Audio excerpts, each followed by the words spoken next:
Okay, this is Tom with Ellis Family Farms, and we're here at the Belvidere Mansion in Claremore, Oklahoma. They've moved the Pink House restaurant here, and they're doing a Halloween, kind of like a spook house. Not real spooky, but they're doing a theme to kind of spook the guest here. And my wife, Thecia, and Kinzie, my granddaughter, are performing in it. A friend of ours, Lydia, is also in it. And we're going to take a little bit of a tour and see what they're doing tonight. So we'll get inside here and then we'll start the show. Why would you be looking for John? Because he left.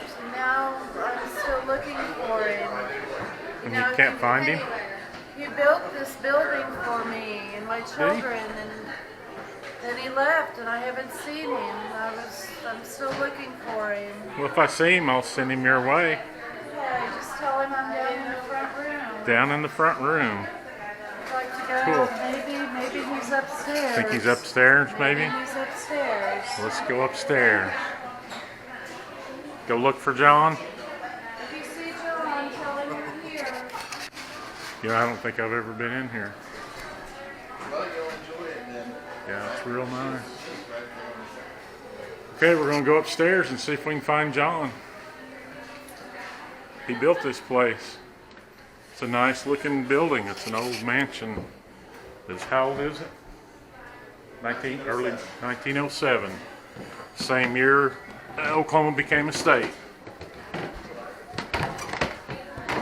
Same year my grandfather was born. The stairs creak and crack like an old mansion. Hi! Look at here, we Would found you a be so clown. kind as just to wait there for 1 moment? Yes, Thank you so much. I mind well. Come on And up. who don't are be you? shy. Who are you? I'm Penny. Penny? I'm Pennywise's sister. Pennywise's sister, Yes. alright. So how are you doing? I'm good. You? I'm doing real good. I'm so excited you're here. Alright. Your first story you're going to hear is right over here. Right over here to my Yes. right. Thank you, Penny. Alright. What do we have here? Looks like we have a little baby. I told them there was nothing wrong with me, but they put me in here anyway. I'm fine. I didn't need to be in here, but they put me in this insane asylum. And listen how crazy it is in here. And I don't know what to do, but I had this baby. And after I had her, they took her away from me. And I begged for them to bring her back to me, but they wouldn't bring her back to me. And I didn't know what to do. And finally, after a long time, I just died of a heartbreak. Uh-oh. But now, after all this time, I found her. I found my baby. And look at her. Isn't she beautiful? I'm so happy to have my baby. And I fixed her bonnet. And now, every year, around Halloween, you can hear me singing lullabies to her. Alright. Pennywise. Hi, it's Penny, not Pennywise. Pennywise is my brother. What is it? My name is Penny. Penny, Yes. not Pennywise. No, that's Okay. my brother. Your brother. Okay, I'm Yes. sorry. We'll get that straight. Come on this way. The last thing I want to do is make a clown mad at me You got that right. with a balloon. Thank you. I have a story to tell you. Would you like to Can we hear? turn the lights up a little at all They don't go for the video? They don't? Let me get closer. Yes, I would love to hear your story. This is the story of my grandmother. She told me once that she'd been sitting on the back veranda when she heard the voice of someone calling to her from within the house. This was odd because it sounded like the voice of my grandfather, she said, who'd been dead for 10 years, but he was so insistent, you see, that she got up to see what he wanted, and right where she'd been standing, the roof collapsed. No harm came to her that day, of course, but it still sends shivers down my spine when I think of what might have happened. Can you imagine? Oh, I can now. Did the roof collapse? Maybe.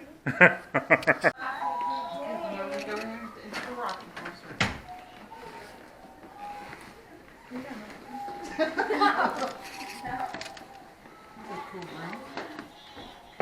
I didn't think I did for a moment there. I thought reading a book would help, but nothing was working. I had so much trouble falling asleep when I was a little girl. I grew up in this room, and since there was plenty of play space, I would often pretend I was Queen of the Castle or ride through the forest on my noble steed, investing in my vast and lush lands. In reality, though, it was just a rocking horse. My uncle had gotten it for me on a trip to Pennsylvania. He would often tell me stories of how the carpenter who carved it supposedly returned the wood himself.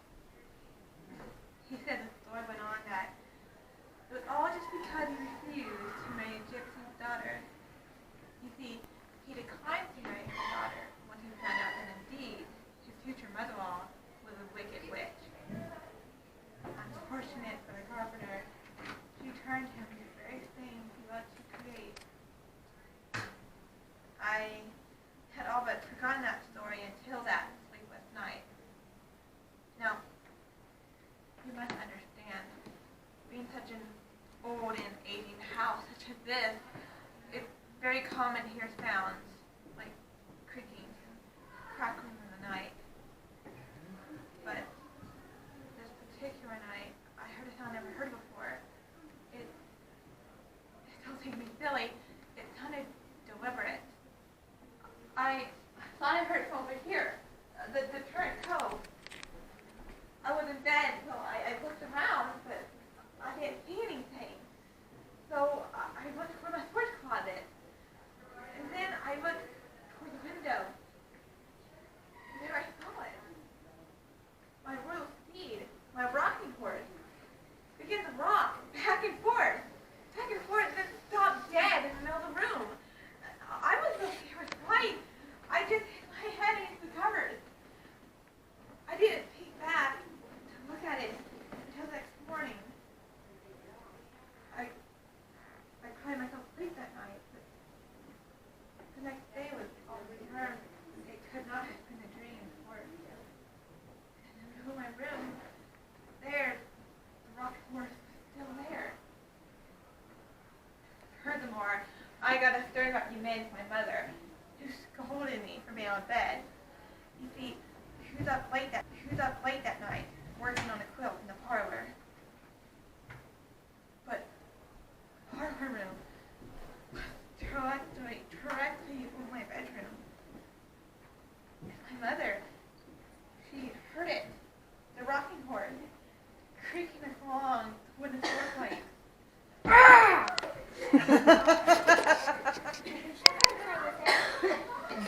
Him? Mr. Boney. Mr. Boney? I can see him The story now. goes is that there was this bride and groom that just got married. But he tried to run away, so she had to kill him, and now he's stuck there forever. Can't come down? No? Huh. No, you're going to the clinic next. Okay. Welcome to the clinic. Yeah. Hold on to him. Hi. This used to be a hospital, you know, Didn't know that. in the 1920s. A lot of people died. Uh-oh. And they have one doctor. One doctor. Not a very good one. I guess not. Come in. Let me show you the room.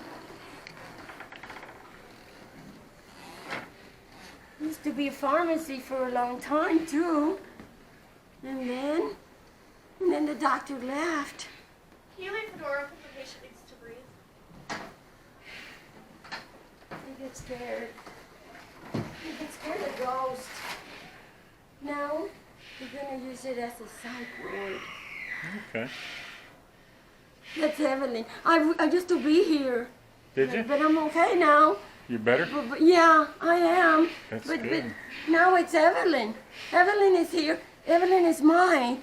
And the doctor left, and I got a nurse. Just one nurse. Nurse? Are you a doctor? I'm not a very good doctor. Are you a nurse? No. Evelyn, please. I think he's got a little problem with her foot there. He does. Got a big tear. Don't! Evelyn, please! Please don't scare them. Do you want to check?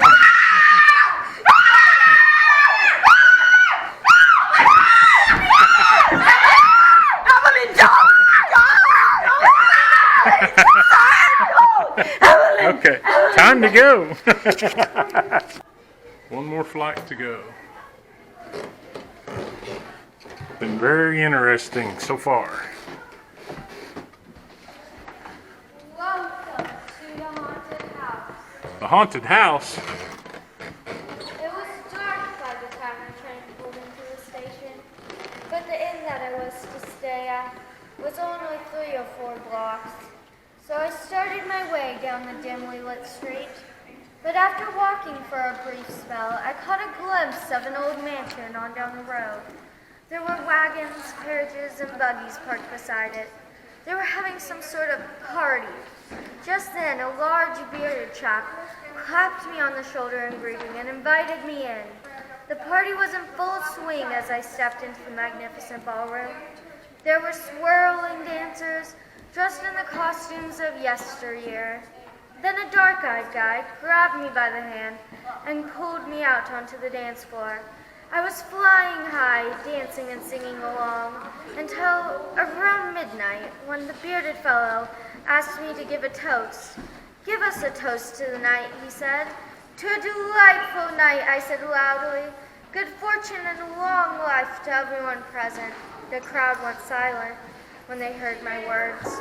You could have heard a pin drop. As I glanced uneasily about me, I saw the skin slowly peeling away from the merry faces until all that remained was bone, rotting skin, and staring eye sockets. I screamed in terror and stumbled backwards. I frantically found my way to the door. Soon I was out in the moonlight and racing away. But as I looked back at the beautiful mansion, it was nothing but a broken down, rickety shell of a house. Somehow, I found my way back to the train station and caught the first train home. To this day, I have no idea where I was. I heard later that folks in Rogers County sometimes hear strange music drifting from the fog.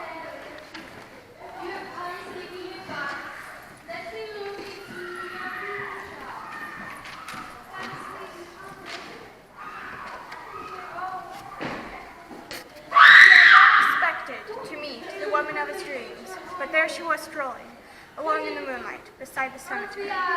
Carlos made a few remarks about the beautiful night and the lovely weather. Anything to meet her. She stopped abruptly and turned to face him. He caught a glimpse of dark eyes glinting in the night. Her hand waved in a swirling motion to beckon him. "A date, senorita," Carlos beamed at her. She paused for a moment, but then was gone in a blink. Carlos' heart leapt in his chest. So she was playing hard to get. Well, fair enough. He would see her tomorrow, and then she would fall into his arms. The next night, he searched the cemetery for her, but she was nowhere to be found. Then suddenly, she was there and enchanted. Carlos begged her for a date, and she placed a letter in his hand that read, "We'll go out tomorrow night at midnight." Carlos ran all the way home with the letter and showed it to Diego, his closest cousin. Diego went pale when he heard her signature. Rosa Gonzalez. This must be the Phantom Rosa, Diego tried to warn Carlos. But Carlos was already in love and would not listen. That night, as Carlos hurried into the cemetery, Diego secretly followed behind, certain that his cousin was in trouble. Carlos bounded over to Rosa, then suddenly the ground opened up, and with a laugh of triumph, the specter pulled him down into her tomb.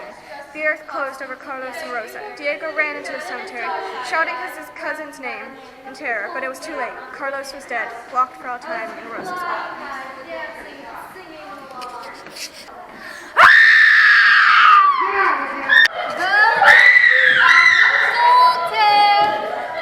Let me look into your future.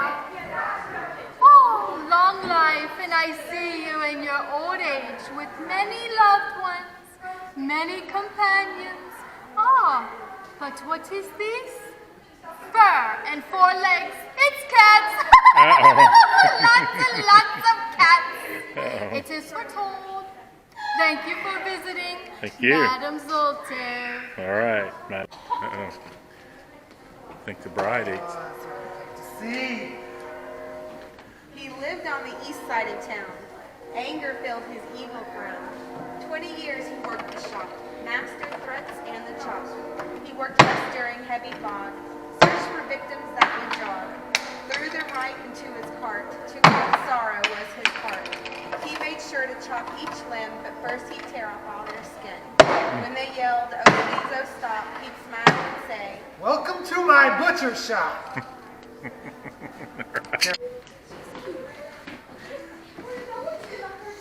Who are you? Come here.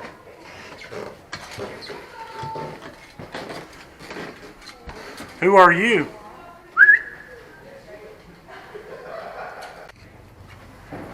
Who do we have here? I think it's somebody that maybe was injured and is just looking for something. Dinner or the tour? I was here to find John, but I never could find him. I'm still looking too. Oh, I think he went out on the railroad. All I could find was Mr. Bones. I haven't seen Mr. Bones, but I'm looking for John. I don't know where he went. Did you see John? Did you see John? John, my husband, he built this house for me.